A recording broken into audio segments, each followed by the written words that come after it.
Ethan couldn't believe what he was seeing. The letter in his hands felt like a surreal twist of fate, something out of a storybook. He had never expected to receive such news, especially not on an ordinary Tuesday morning. A very official letter was on his doorstep.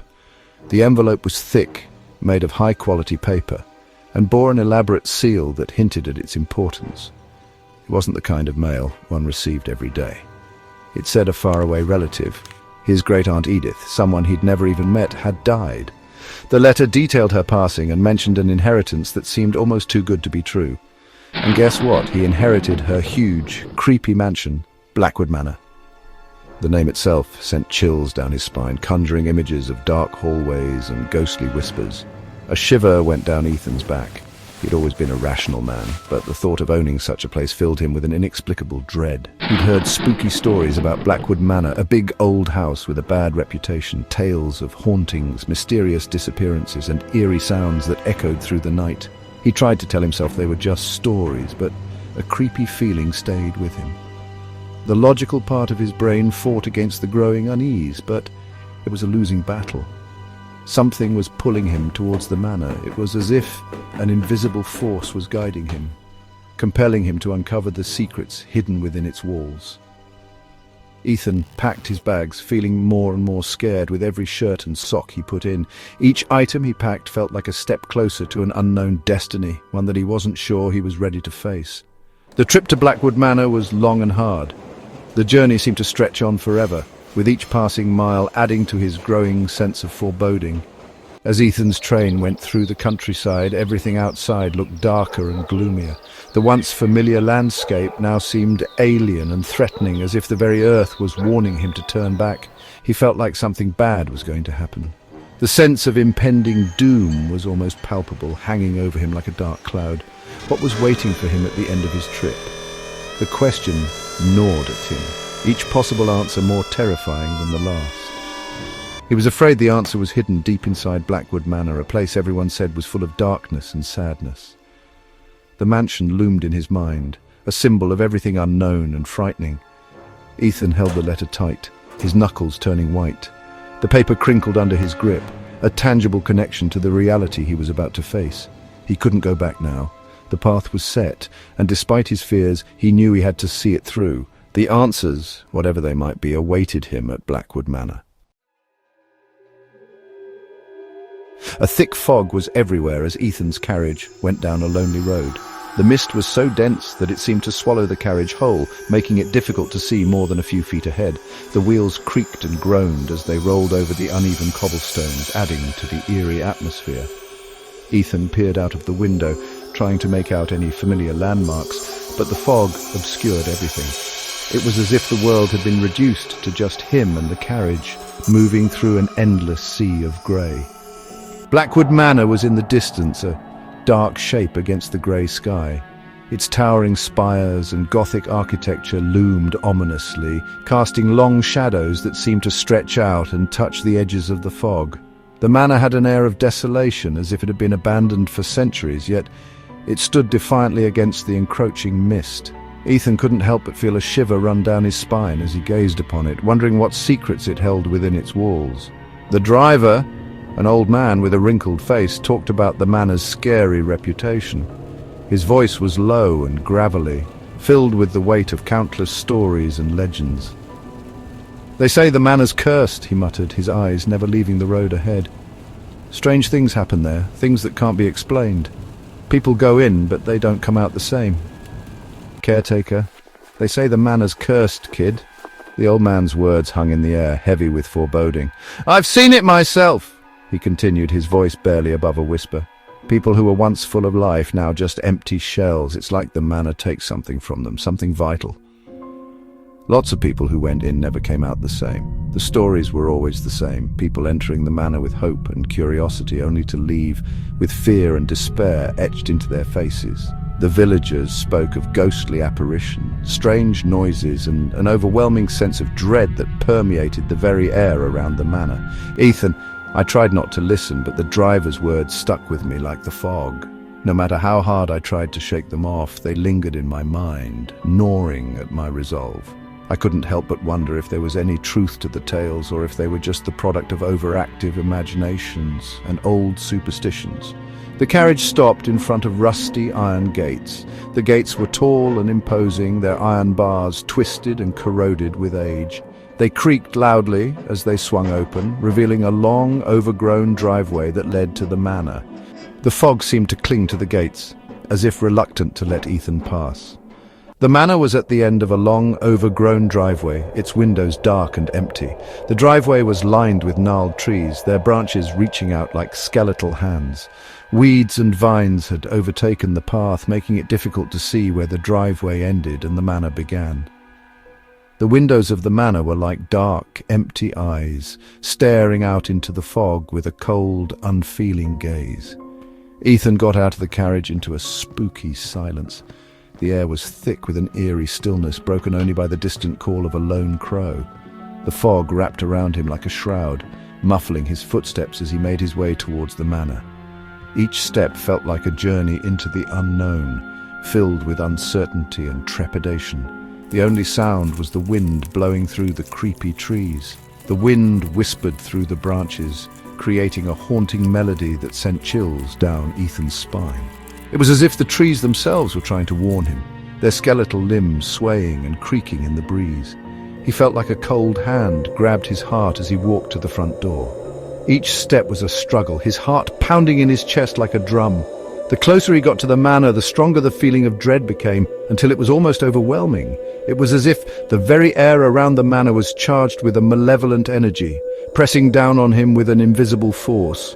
It opened by itself before he could touch it, showing a dark hallway full of shadows. The door creaked loudly as it swung open, revealing a dimly lit hallway that seemed to stretch on forever. Shadows danced on the walls, flickering and shifting as if they had a life of their own. The air inside was cold and musty, filled with the scent of decay and neglect. Ethan stopped, took a deep breath, and went inside. He steeled himself, trying to muster the courage to step over the threshold. The weight of the old man's words still lingered in his mind, but he knew he had to press on. With a final, deep breath, he crossed into the manor, leaving the safety of the outside world behind. The door shut behind him, the sound echoing through the empty house like a scream. The sudden noise startled him, and he spun around to see the door firmly closed.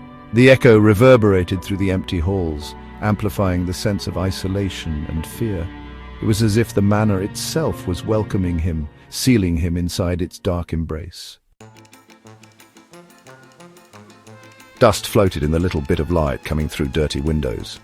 Ethan walked through the dark halls, each step echoing in the quiet. The air felt heavy, like it was full of something old and scary. He shivered and pulled his coat around him. "Ethan, I found a big living room, but the furniture was old and covered in dust sheets. A sudden noise from upstairs made him jump." Ethan froze, listening. The sound came again, and then a soft whisper seemed to slide down the walls. His heart beat fast. He felt like he wasn't alone. A cold fear washed over him. He thought about running away, but something kept him there, pulling him towards the darkness of Blackwood Manor. A cold spot appeared in the middle of the room. Ethan turned slowly, his breath stuck in his throat. A shadowy figure was there. A woman in a long black dress. He couldn't see her face because of a veil, but he felt her cold eyes staring at him. He tried to talk, but no sound came out. The figure floated closer, her feet not making a sound. "Mrs. Whittaker, help us," she whispered, a voice, a sad sigh that seemed to come from the walls. Ethan stepped back, his heart racing. He never believed in ghosts, but this was too creepy to explain. The woman in black kept staring, her ghostly form shimmering in the dim light. "Mrs. Whittaker, we are trapped here. Help us find peace." Her voice was full of sadness. Ethan finally spoke, his voice shaky. The figure moved closer, her veiled face inches from his. She whispered her name and her plea, making him feel icy fear. Then she was gone, leaving Ethan alone in the silent room. His mind raced, trying to understand what happened. He needed to get out of the house, away from the creepy feeling that was all around him. As he turned to leave, he saw something he hadn't noticed before. A bookshelf had swung open, showing a dark, narrow passage behind it. A cold breeze came from the opening, smelling like decay and something else, something old and evil. Feeling like he had to, Ethan went into the passage. The air got colder, the darkness deeper. He walked along the damp stone walls, his heart pounding. The passage seemed to go on forever, twisting and turning until he was totally lost. Finally, he came into a big, round room. Torches suddenly lit up on the walls, making spooky shadows all around him. Ethan, this place, what is it? In the middle of the room was a stone altar, covered in weird symbols that glowed. Strange objects were scattered on it. The air felt electric, making the hairs on the back of Ethan's neck stand up. He felt something in the room, something powerful and evil, watching him from the shadows. A voice echoed through the room, making Ethan shiver. Shadow figure, "You should not be here, mortal!" The voice seemed to come from the walls, old and full of hate. Ethan spun around, looking for who was talking, but the room was empty. He was alone, but he felt surrounded, like something he couldn't see was hunting him. Shadow figure, "The ritual must be completed. Release us from this prison." Ethan looked at a leather book on the altar. He carefully opened it, his fingers touching the faded ink of the old writing. He didn't know the language, but the words seemed to burn into his mind, whispering about a forgotten ritual, a way to help the ghosts trapped in Blackwood Manor. Ethan suddenly realized the room was getting colder. He could feel the unseen thing getting closer, its power growing stronger. The shadows seemed to stretch and twist, reaching out for him. His breath came out in visible puffs, and he could hear his heartbeat echoing in the silence. Panic started to set in, but he knew he had to stay calm. He had to think clearly if he wanted to survive this. He knew he had to do something fast. He had found something old and powerful, something that could either free the trapped souls or trap him with them. The ancient manuscript he held was filled with eerie symbols and cryptic instructions. He had spent countless hours deciphering its secrets, hoping it would provide a way out. The weight of the book felt heavy in his hands, as if it carried the burden of countless lost souls. "Ethan, I have to do this. There's no other way." His voice was barely a whisper, but it carried a resolve that surprised even him. He had come too far to back down now. The fear that had once paralyzed him was now fueling his determination. He took a deep breath, steeling himself for what was to come. Following his gut and the whispers of the old writing, Ethan started to do the ritual. He carefully set up the ritualistic items, each one placed with precision and purpose. The room seemed to hum with anticipation, the air thick with the promise of something extraordinary. He could feel the eyes of the unseen watching him, waiting to see if he would succeed or fail. His hands moved over the glowing symbols, saying words he didn't understand but felt deep inside. The symbols seemed to come alive under his touch, pulsating with a strange energy. The words flowed from his lips effortlessly, as if he had known them all his life. He could feel the power building, a force that was both terrifying and exhilarating. The air crackled with energy and the temperature dropped. It was as if the very fabric of reality was being torn apart. Ethan could feel the cold seeping into his bones, but he pressed on. He knew that stopping now would mean certain doom. The energy in the room was almost palpable, a living entity that seemed to pulse with every word he spoke. He could feel the mansion groaning like it was being pushed and pulled by something unseen. The walls seemed to close in on him, the floorboards creaking under the strain. It was as if the entire building was alive, reacting to the ritual he was performing. The groaning grew louder, a cacophony of sound that threatened to drown out his thoughts. A bright light exploded from the altar, throwing Ethan against the wall. The force of the blast knocked the wind out of him, and he struggled to catch his breath. The light was blinding, filling the room with an intensity that was almost unbearable. He could feel the power of the ritual reaching its peak, a culmination of all his efforts. He covered his eyes, his ears ringing. The sound was deafening, a high-pitched whine that seemed to pierce his very soul. He could feel the ground shaking beneath him, the walls trembling as if they were about to collapse. He prayed that the ritual had worked, that he had done enough to save himself and the trapped souls. When he could see again, the room was empty. The ghosts were gone. The oppressive weight that had filled the air was lifted, replaced by a calm that felt almost surreal. Ethan took a moment to catch his breath, his body trembling from the ordeal. He had done it, he had survived. But he knew that this was just the beginning. The ancient manuscript still held many secrets, and he was determined to uncover them all.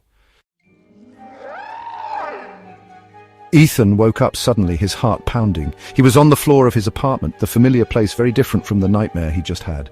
Blackwood Manor seemed like a bad dream.